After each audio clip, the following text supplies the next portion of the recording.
At this time, I want to introduce John P. Nelson, who's the chairman of the board of Silverstone Group, who will address our commencement party. Silverstone is a multifaceted regional provider of insurance, employee benefits, and other specialized services for employers. John earned his Bachelor of Arts in Economics degree from Carleton College, followed by 3 years as a supply officer in the United States Navy. He began his career at Nelson Insurance in 1965, a company his father founded. Eventually, he would serve as chief operating officer at 6 different insurance firms, including the Silverstone Group. John once commented that people don't usually leave a mark on the world because of their business success, but because of what they do for their community, and few have done more. John has used his reputation and influence to support construction of a new public library. He helped establish the Girls and Boys Club of Council Bluffs with a major gift from the Nelson Foundation, named for his parents, Howard and Ruth Nelson. He was one of the principal founders of Iowa West Racing Association, which brought dog racing and casinos to Council Bluffs, helping spark job creation and economic development in the area. He also was a founder of Iowa West Foundation, which since 1994 has contributed more than $300 million for a wide range of beneficial local projects and programs in this area. He serves on the board of Iowa Western Community College. John joined Bellevue University's board in 1985 and has been a former chairman of our board. His experience and leadership have been invaluable in helping guide the university through challenging times. He received an honorary doctorate degree from Bellevue University in 2000, and I'm so pleased to introduce to you John P. Nelson, our commencement speaker.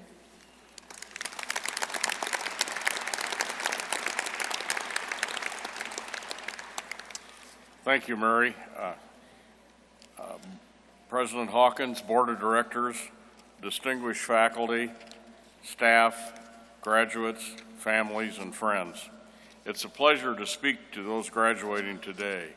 As you know, this year is Bellevue University's 50th anniversary, and among your group is Bellevue's 50,000th graduate. When I reflect on Bellevue College that existed in 1985 when I first became a board member, I recognize there's been a transformational change.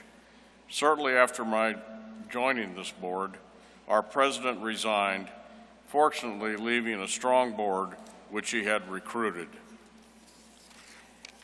Those early times were a time of struggle, even to survive. With the personal financial backing of Board Chair Fred Hawkins and other board members, the board recruited a young and talented new president, John Muller. John's leadership was nothing short of incredible. From curriculum revisions to additional faculty, new buildings, he remade the institution. President Hawkins has continued this inspirational and innovative leadership and has led Bellevue University to new heights. You've been fortunate to study here. You've earned a meaningful degree and an entree into the world of opportunity. A commencement speaker is usually expected to share his life or her life lessons and offer advice to graduates. So here are the lessons I've learned from my life experiences. I grew up in Council Bluffs, and I still live there today. So I kind of stayed where I was planted. I followed high school with an economics degree from Carleton College and then served as an officer in the Navy during the Vietnam period. I joined the Navy, as their slogan says, to see the world, which I was able to do from Newport, Rhode Island to the Philippines, Iwo Jima, Hong Kong, Vietnam, most of the Far East. Travel in various parts of the world gave me an appreciation for the incredible opportunities that a free society provides its citizens. Much of the world's population isn't so fortunate. In order to give you some of the perspective that comes from travel, we have had you take the Kirkpatrick Signature Series which emphasizes the rare advantage of being a citizen of this country. Travel also broadens our horizons. So when you do get the chance, those of you who haven't traveled, travel. The Navy gave me responsibility early. At age 24, I oversaw a division with about 200 men on the aircraft carrier Kitty Hawk. So I learned leadership soon. Most of my men were minorities who worked very hard and invariably sent the better part of their wages to their families, some of them from the United States and many of them from their home country, the Philippines. I had a great admiration for their work ethic and their devotion to their family. We enjoy opportunities that those good men did not experience in their home countries. We value diversity and we recognize hard work. Despite a recent divisive election filled with the negative, we need to focus on the positive. Look around the globe at our major competitors. They have their own very serious problems. In China, the GNP is increasing at an enviable rate, but on a per capita basis, the gross national product is only $6,800 versus ours of $53,750. Going forward, China has huge demographic issues. Its one-child policy has resulted in too many males and too many females, making it difficult to find a spouse and have a family, impairing not only personal fulfillment, but the country's economic growth. In Russia, the low birth rates and abnormally high death rates, its population declines because of that at a rate of 750,000 people per year and will fall by 1/3 by 2050 if things aren't changed. The Russian economy is dependent on natural resource extraction, principally petroleum. Low oil prices are negatively impacting Russia even more severely than the Middle East. In Europe, the dream of a united market with open borders and a common passport have been shattered by England's withdrawal.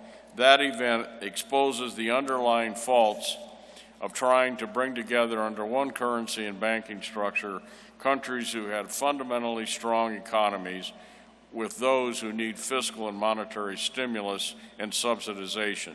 It is becoming clear that it may not be possible to reconcile those differences. Japan, a demographic crisis. 25% of the population are over 65, and this percentage will grow to 40% in just a few years. Caring for an aging population with few proportional young people means tremendous pressure to increase taxes.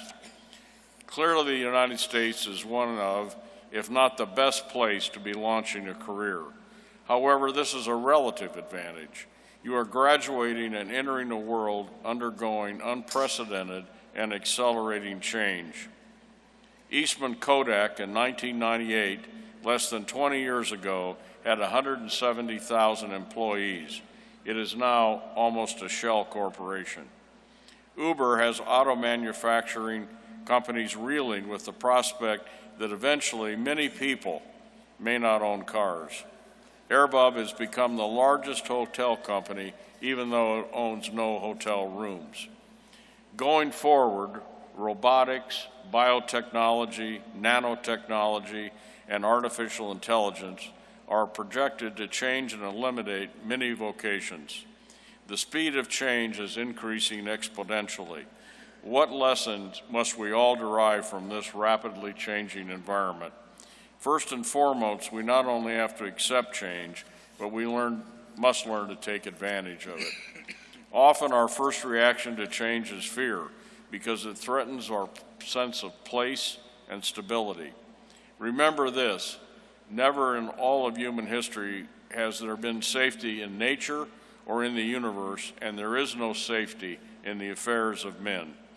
You are compelled by the environment to be a risk taker. Whether you want to or not, you have to prepare for change. How do we do that? Well, education and knowledge are the best defense and offense. the best way to turn a seemingly disadvantage into an advantage and capitalizing on it. Receiving your degree is a very significant step, of course, but without a lifelong dedication to learning, you will quickly fall behind. Your degree will soon become outdated. To thrive, you must continue to learn. Read everything you can: history, even serious novels, periodicals, technical journals, and biographies. Stay informed. It will be your best safety net. Invest in yourself. As an aside, young parents are advised if their children will just read 20 minutes a day, their IQs will burgeon. Surely this applies to all ages. So it is important for you to spend a serious amount of time on top of your workday, adding to your skill set to increase your economic value. Future gain is always based upon present denial, and don't be distracted by the trivia. Adaptability comes from knowledge, and it will help you be a survivor. As you further your skills, you will become better positioned to capitalize on opportunity. As we deal with our lives and an unpredictable future, we all face choices. Choices today impact us decades later. So it is vitally important to subject your choices to an analysis of information and facts. That analysis depends on the broader knowledge gained from your education and your experience. And no one's personal experience can come close to the breadth of perspective that comes from education and reading broadly. No one can gain knowledge simply by means of longevity. Reading short circuits time. Interesting enough, facts and logic often do not factor in the choice of a spouse or partner. If you want to know the difference between finished and complete, it's simple. If you marry the right person, your life is complete. If you marry the wrong person, you're finished.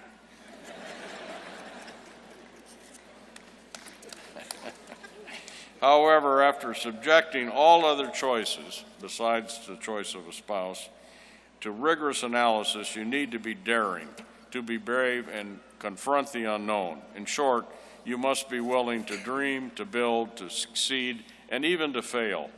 Believe in yourself. Take on a new job, even when you're hesitant. Henry Ford said, "Whether you think you can or whether you think you can't, you'll be right." Make decisions even though you may not be positive that they are 100% correct. The road of life is paved with flat squirrels who couldn't make a decision. Finally, believe in love. Believe in friendship. You can do things to lift the human spirit. You can be kind. You can respect others. You can stand up for the poor, the forgotten, and the friendless. If you hope to have a life after this one, I urge you to care about the others that are having this journey with you. In summary, you are living in the best possible place in the world. Second, one of our greatest strengths is our diversity. Third, change is accelerating and is an opportunity, not something to fear. And fourth, your degree is a launch. It's not a destination. It must be constantly augmented or it will quickly become irrelevant. Finally, at the end of your life, you will not regret a bad test score or a less than perfect grade point. You will regret having not spent more time with your spouse, your children, your friends, or your parents. Give them your attention and energy. So go on, continue to educate yourself, to learn, to be successful, to be brave, to take measured chances, and to prosper. And congratulations.